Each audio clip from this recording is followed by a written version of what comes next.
Greetings adventurers, my name is Kramer and I just finished making a leather cup, and doing so has made me want to make this video because I would like to take something back. I would like to unsay something that I previously said because I now no longer believe it to be true. So in this video where I talk about different styles of potential medieval cups and what may or may not suit your needs as an adventurer, I made the statement that I thought that leather cups were potentially the easiest to make or repair if you were actually on an adventure and you wanted to fabricate a cup there.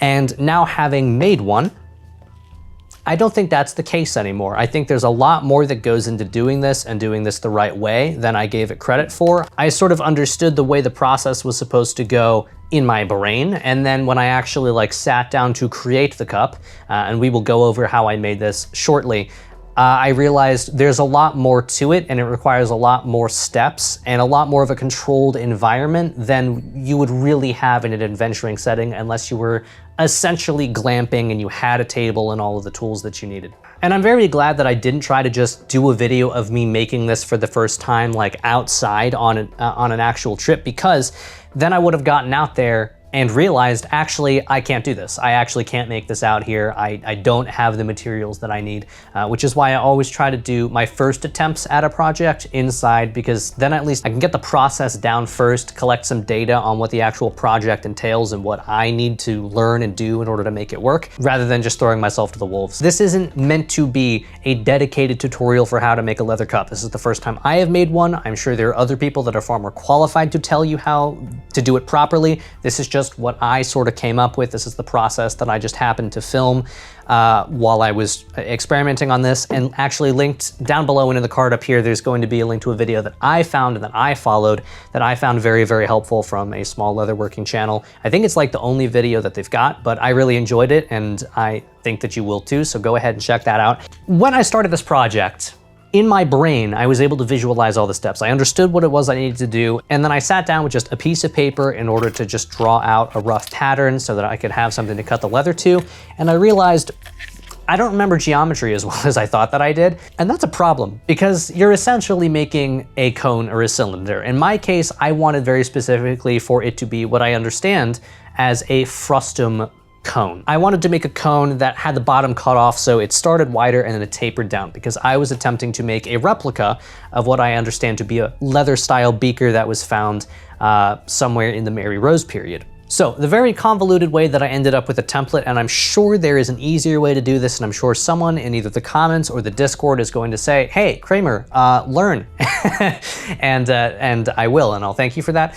But the way that I went about this was, I first got the circumference of the top that I wanted, which was 7.5 inches, and I got the circumference of the bottom that I wanted, which was 6 inches. And then I got the total height of the cup that I wanted, which was just over 5 inches. And this is based off what I understand to be the dimensions of this style of cup, again, from the Mary Rose period, where they said it was roughly 13 centimeters tall and 6 centimeters in diameter at the bottom. So I played with the measurements a little bit because I didn't want the cup to be too small. So I drew that out and I ended up with somewhat of a trapezoid. And when I cut that out and then folded it, what I realized rather late and rather obviously at that was that when you take a one-dimensional object and then you try to transform it into a 3D object, it doesn't always line up. And so I ended up with this tail on the top of the pattern and the bottom didn't line up properly.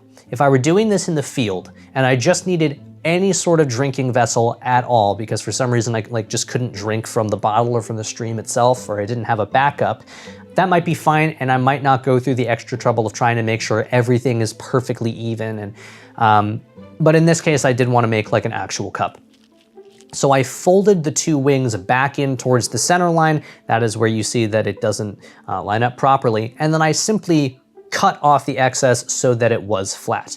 This, of course, on the bottom removes a certain amount of material, making the cup slightly shorter than its original dimension was. Now, geometry.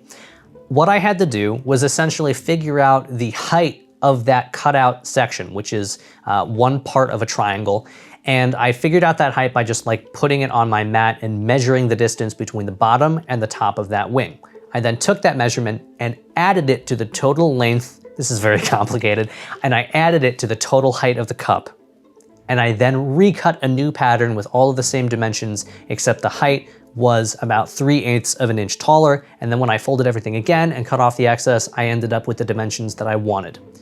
I am sure there is a better way to do that, and I'm not even sure it's going to make sense. So with that pattern cut out, the rest of it is theoretically very simple until we get to one of the last steps, which I don't know how I would do out in an actual camp. So I cut that out of 4 to 5 ounce leather, and then I put in my stitch grooves, which is not an absolutely necessary step. So if I were out in the wild, I would absolutely omit that, and I would just poke holes in it with an awl and hope that they lined up.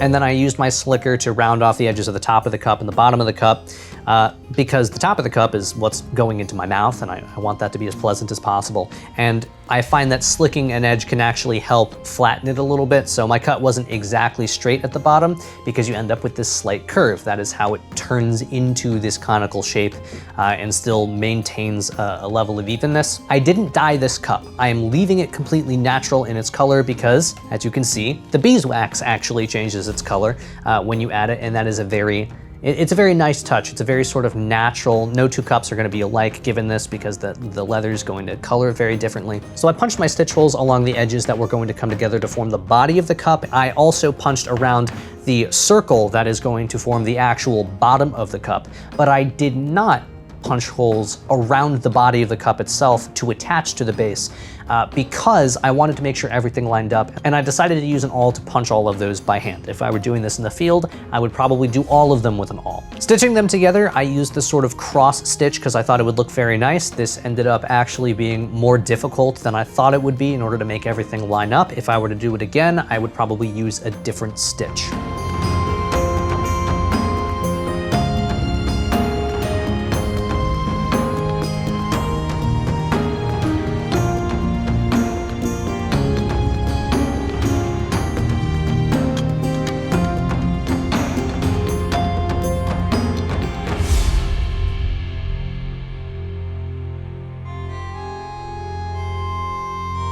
And on the bottom, I am essentially using a saddle stitch. It is the most basic stitch in leatherworking. If you are a leather worker, you know what the saddle stitch is. If you are not a leather worker, you can check out the Weaver Leather Craft Supply. They have great videos getting you into leatherworking, but a cup is not really what I would suggest that you start with. There are probably easier things to do.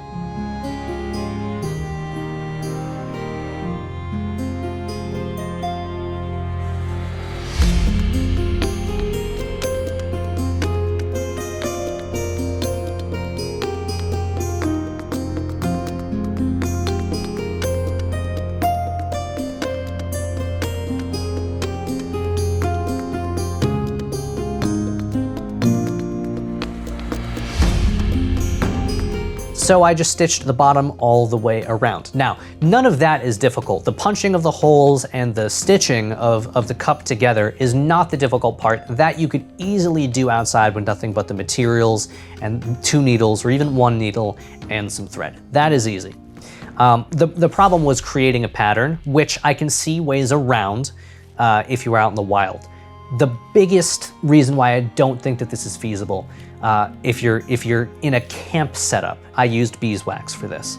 Beeswax has a fairly low melting point, I believe at around 185 degrees. I believe it burns at like 200, 210 or something like that. This is degrees Fahrenheit. Celsius will be down in the description. I believe it's something like 40. It's either 40 or 60. So what I did for this was I had a double boiler, and that's just because I didn't want to deal with the beeswax burning. If you're just your average adventurer, we are now talking about some extra resources that you might not necessarily have, like finding a personal sized pot that's not too heavy to take around, whether it's ceramic or not. Something small enough that you can carry it, but large enough that you can then turn it into a double boiler, not really feasible. So now we're talking about just melting the beeswax directly in a pot in a campfire and just monitoring it very closely, I suppose. Now, the way I did this was I had a large enough quantity of beeswax in a large enough of a melting container that I could actually just dip the cup into it and then just let it sort of soak in and rotate it. And even then I had to go back through and reheat the cup to get some of the excess wax off and remelt it into the places where it didn't fully get. I had the luxury of being in my house. In the modern day, I can use like a hairdryer or a heat gun to reheat the cup if I need to. If we're talking about actually making this in the wild, you're just gonna have to hope that it's somehow 185 degrees outside, or just scrape it off and then buff it that way. Again, it's doable, it's workable. A person could make this in the wild. What I'm saying is, it's not as easy as I thought it would be. Unless you're carrying a very large pot, and at that extent, a very large quantity of beeswax for some reason, you're not gonna be dipping your cup, especially if you're making your cup bigger than this one, into your pot of melted beeswax. You're essentially gonna be painting it on slowly. It could get very, very complicated to do this well. We are now also talking about having to clean your cooking implement of all the beeswax that's in it, which can potentially be very messy. It's much better if you are working with beeswax like on a daily basis to sort of have a dedicated pot, I think, for the beeswax. That being done, ultimately the process was very, very simple. You cut out the leather, you stitch it together, and you beeswax it.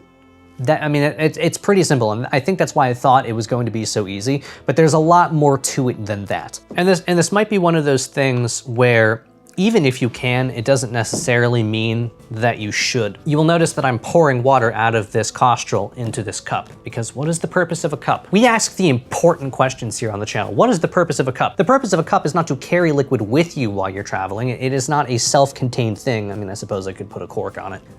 I get sidetracked so easily. You are conveying liquid from a carrying container into the cup and then imbibing that liquid in your personal portion via the cup. This is very obvious. So if you are bringing a cup with you on an adventure, it stands to reason that you probably also have some sort of carrying container for your liquid. If you are without a cup, it does not mean you are without a drinking implement. If worse comes to worse, you can just drink out of the bottle. I think my criteria that one cup might be easier to fabricate or repair in the wild is just simply not a valid consideration when it comes to choosing a cup as an adventurer. I think everything else I said in the video is valid except for that. If you are worried about your cup breaking, just bring two. Just bring a backup cup, especially if you're doing leather. They're very, very light. They barely take up any space, especially at this size. And it's just not really worth it, even if you can. The amount of time that it's going to take for you to do that, especially if you're not just carrying scrap leather with you, like it sort of depends on so many factors in order for a cup to just be made by you in a camp scenario.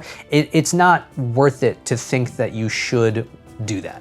All that being said, leather cups are still a fantastic thing to bring on adventures. I stand by everything else I said. They're very, very durable. They're very, very light, especially if you're getting a small one like this. They barely take up any space. I was very surprised. As soon as it gets a little bit of heat, as soon as it soaks up all that beeswax, it is rock solid as I spill water everywhere. The point is that leather cups are something great to take on an adventure. They're not necessarily the right thing to make on an adventure. So that is going to do it for today's video. I'm sorry it was a little bit rambly, but I thought it was an important thing I wanted to get across. So I will see you very, very soon. And in the meantime, I would like to wish you good luck on your adventures.